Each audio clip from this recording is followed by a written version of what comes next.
Créé en 1975 et ayant obtenu sa personnalité juridique en 1977, INADES Formation Rwanda a pour mission travailler à la promotion économique et sociale du Rwanda par des activités de formation, la priorité étant donnée aux populations rurales. Ses membres, dont le nombre s'accroît d'année en année, bénéficient de certains services et facilités dont les ateliers et sessions de formation, des voyages d'études, des appuis conseils, de publications dans différents domaines, ainsi que le suivi et évaluation de leurs actions.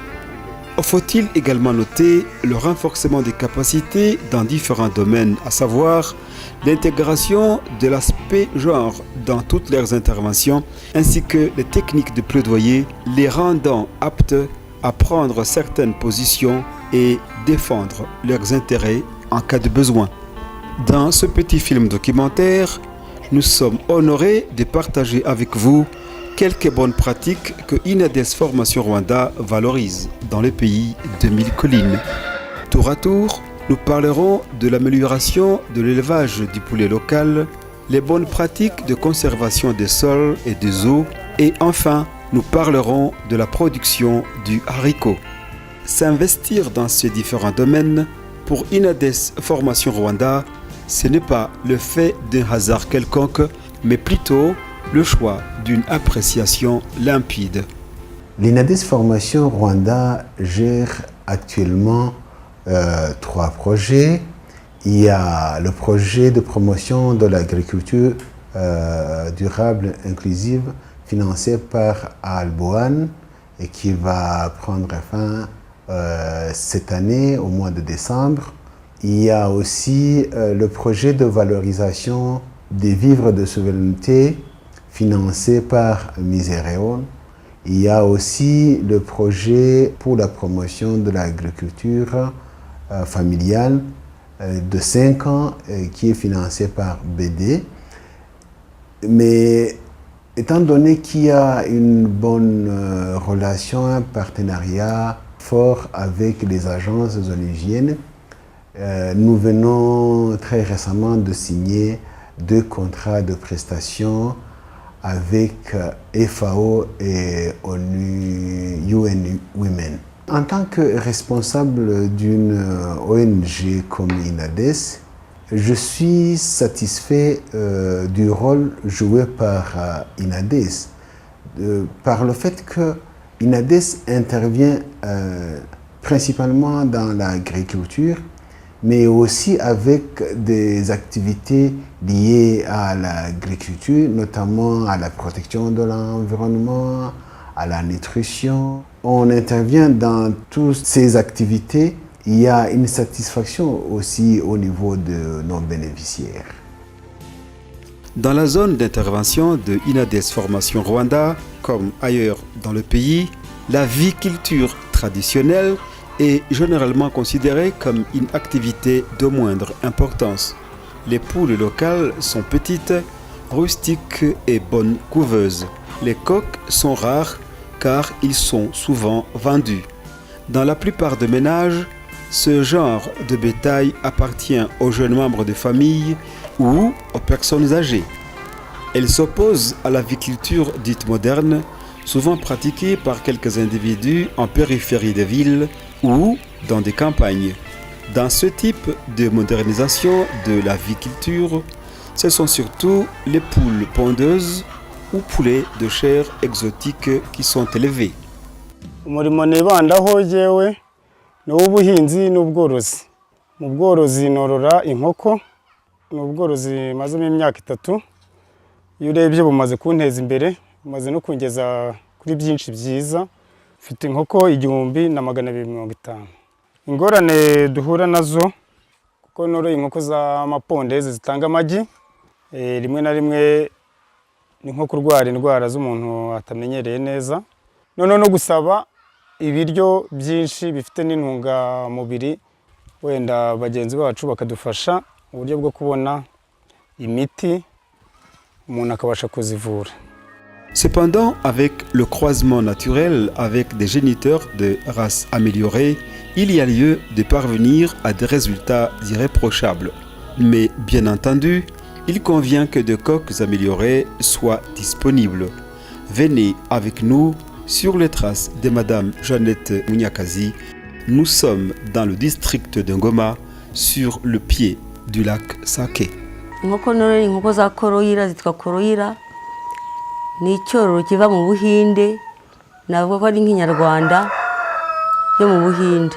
Nahisemo inkoko kuko nabonaga nshoboye kuyorora itangoye. Aho itanira na pondeze irarwaragurika. Iyi nta ihurira n'indwara. Yaba ari mu mvura iranyagirwa nta kiba. Un homme qui a faim n'est pas libre, dit-on. INADES Formation Rwanda y croit fermement. C'est peut-être pour cette raison qu'il intervient en mettant à la disposition des populations des facilités qui leur permettent d'améliorer leur alimentation. Le haricot, une denrée très appréciée au Rwanda, fait également partie des cultures auxquelles INADES Formation Rwanda a pensé consacrer des efforts particuliers. Quelques aspects dont sa culture, sa conservation ainsi que sa consommation sont des priorités pour le projet que INADES Formation Rwanda est en train de mettre en œuvre actuellement. Uyu mushinga wa INADES wari usanzwe ukorera n'ubundi muri aka karere kacu ka Ngoma ariko kakora mu kagari ka Mvumba, watangaga imboga ubundi. None rero wakoreye no mu kagari kacu ka Sakara ariko muri kubona bazanye ibishyimbo. Ubwo rero ibishyimbo baduhuguye ko ibishyimbo ari igihingwa cyiza ku baturage, kuri buri muntu wese, cyane cyane kiri mu byubaka umubiri. Nkanjye w'umuhinzi twabyakire neza cyane kuko n'ubwa mbere tubibonye. Nk'uyu mushinga uzana ibishyimbo muri akagari kacu ka Sakara ni igikorwa cyiza cyane. Ubu ngubu umuturage arafata ibiro 4 by'ibishyimbo azaza n'ibiro 6. Ni ibintu bitaturemereye kuko tugiye kubibyaza umusaruro dukoresha cyane cyane ifumbire y'imborera kuko niyo fumbire badukanguriye cyane cyane yo tugomba gukoresha. Ni igikorwa rero cyiza cy'umushinga INADES ugiye gukorera hano muri akagari kacu, ndabona ari ibintu byiza cyane. Collaborer avec les autorités locales permet à INADES Formation Rwanda de connaître les besoins réels de la population et rend ainsi son action toujours plus efficace. La secrétaire exécutive de la cellule de Sakara en secteur Murama nous fait le point sur le fruit de ce partenariat. N'umushinga waje ufasha abantu ariko si unadufashije ubu ngubu. N'umushinga utuwukora, n'umushinga utuwudufasha mu buryo bwo guha abaturage imbuto, ariko ikiza kiruta nuko banatuzana imbuto mu gihe abaturage bari bayikeneye kandi bayizanye kare kuruta abandi bashobora kuyizana, cyane ko banahageze basanga igihembwe cy'ihinga n'ubundi abaturage bari bagiye guhinga bamaze gutegura. Ni igikorwa rero twishimiye cyane cyane ko kije gukura abaturage bacu mu bukene. INADES dufite imikoranire myiza no kuba iduha imbuto no kuba ituba hafi. Turakorana, badufashiriza abaturage mu buryo butandukanye, amahugurwa, cyane ko banatuje hafi, batwegereye kandi baje kuzamura abaturage bacu. Ndumva imikoranire yacu ari myiza. Pour parvenir à des résultats satisfaisants, l'agriculture a d'exigences sans lesquelles tous les efforts seraient vains. INADES Formation Rwanda s'implique depuis un certain temps dans des actions visant à appuyer ses bénéficiaires afin d'améliorer leur production. Le compostage, l'agroforesterie et la rétention des eaux de pluie sont des pratiques qui ont produit des fruits. Ancien militaire démobilisé de l'armée rwandaise, M. Louis avait un rêve, vivre de la terre et de ses propres mains. Dieu merci, ce bon rêve a enfin été réalisé. Dans sa plantation de quelques 2 hectares qu'il exploite avec rigueur, il nous reçoit avec chaleur et nous fait des confidences sur le merveille de l'agroforesterie.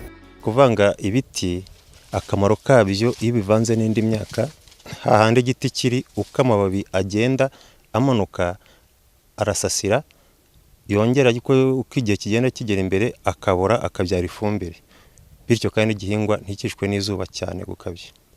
None kandi kamaro ko kuba bya biti bimaze gusa nk'aho byeze ugira bimwe murabona ko bivanze n'urutoki ariko havamo imihaga yo gutega bya bitoki kugira ngo nabyo bitagwa. Nagerageje guhabwa n'amahugurwa na INADES bityo ubumenyi buriyongera. Ni abantu babiri baje kumfasha muri ibi bikorwa by'ubuhinzi, INADES na RAB.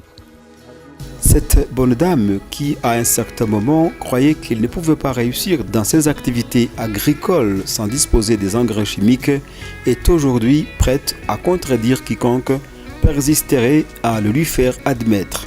Car comme elle nous l'a confié, son expérience est en elle-même une preuve. Ubu rero ubwo duhagaze aha mureba ni mu rutoki rwa fiya, nkoresha ifumbire y'imborera gusa nta kindi mvangamo. Murabona igitoki gihagazemo rwose namwe murimo rihera ijisho, nta mvaruganda n'imwe yagezemo, ni imborera gusa nakoresheje. Nkita ku rutoki rwanjye nkanasasira, ugenda ukataye amakoma ukagenda nyine uramburamo nyine hagati mu rutoki. Monsieur Jean-Marie Nyiringabo, une cinquantaine d'années, est directeur de INADES Formation Rwanda. Pour que l'action de cette organisation soit plus efficace et qu'elle rencontre les attentes de ceux qui l'ont créée, il y a des préalables. Vous savez, l'agriculture est un secteur clé de l'économie. C'est un secteur qui nourrit le monde, mais les ressources financières et techniques manquent de plus en plus. Et je demanderai les bailleurs à y investir plus et surtout à chercher comment attirer les jeunes qui fuient de plus en plus ce secteur. J'aimerais aussi signaler que nous intervenons dans 8 districts du Rwanda, à savoir 5 districts de la province de l'Est et 3 provinces du Sud. Ici, j'aimerais insister sur le projet financé par Misereon. C'est un projet pilote au sein du système INADES. Je signale que INADES opère dans 10 pays africains. Comme c'est un projet pilote, au Rwanda, maintenant nous sommes en train de développer l'élevage des poulets locaux et la culture des haricots riches en fer. À travers ce projet, nous sensibilisons les femmes et les jeunes à se regrouper en coopérative tout en respectant la protection de l'environnement. Nous donnons aussi des formations supplémentaires à nos bénéficiaires dans la création des groupes d'épargne et de crédit pour que non seulement ils ne dépendent pas de la culture des haricots ou de l'élevage des poulets locaux, mais qu'ils puissent aussi créer leur propre projet au-delà de la production des haricots. Donc qu'ils puissent plus tard aborder aussi les institutions financières. Ce petit moment dans certains coins du Rwanda, les pays de 1000 collines, vous a permis, nous l'espérons, de vous rendre compte des pas qui ont été franchis par INADES Formation Rwanda dans sa contribution pour la construction d'un pays qui met ses filles et fils à l'abri de la misère. Nous l'avons dit, un homme qui a faim n'est pas libre.